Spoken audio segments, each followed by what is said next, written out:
Vous séjournez sans doute dans une location saisonnière pour les vacances d'été. Pratique pour les touristes, c'est un casse-tête pour les communes. Elles sont nombreuses à avoir pris des mesures pour éviter les dérives.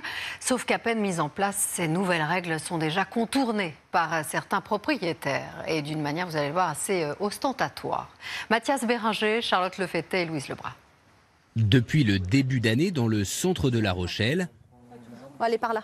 Cette brigade de la mairie veille au grain. Les fameuses boîtes à clés des locations touristiques sont désormais interdites dans l'espace public. Mais de toute évidence, toutes n'ont pas disparu. On a aussi des propriétaires qui connaissent très bien les règlements en vigueur, qui contournent ces règlements en vigueur. Exemple, ici. Là, ils sont pas tout à fait sur le domaine public, puisque vous voyez qu'il y a un léger petit rebord, il y a des escaliers. C'est sans fin, ouais, c'est épuisant. Et ce n'est pas fini. Au cours de notre tournage... Ah ben voilà. Là, vous en avez une. Cet élu va faire une découverte déconcertante. Donc, ils accrochent le vélo à l'arceau et la boîte à clés au vélo. La boîte à clés n'est plus fixée au mobilier urbain comme l'interdit la loi. Cette pratique est donc légale et de plus en plus répandue dans ce quartier très touristique de la ville.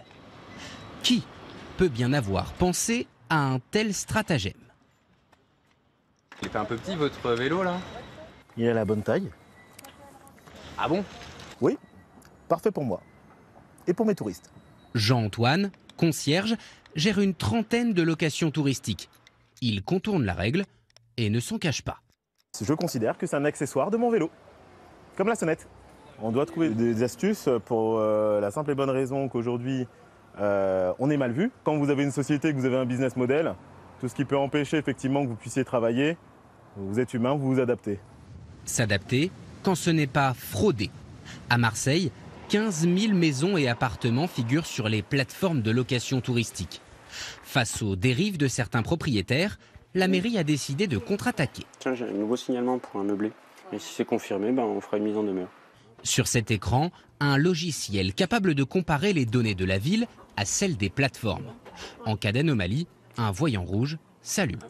Soit ils ont triché sur le nom, soit ils ont triché sur l'adresse, et ou ils n'ont pas d'autorisation. Et s'ils font les trois, là c'est bingo. Autant d'astuces pour ne pas déclarer un bien en location touristique ou dépasser le nombre de nuitées autorisées. Dans ces cas-là, les fraudeurs peuvent encourir jusqu'à 100 000 € d'amende par logement.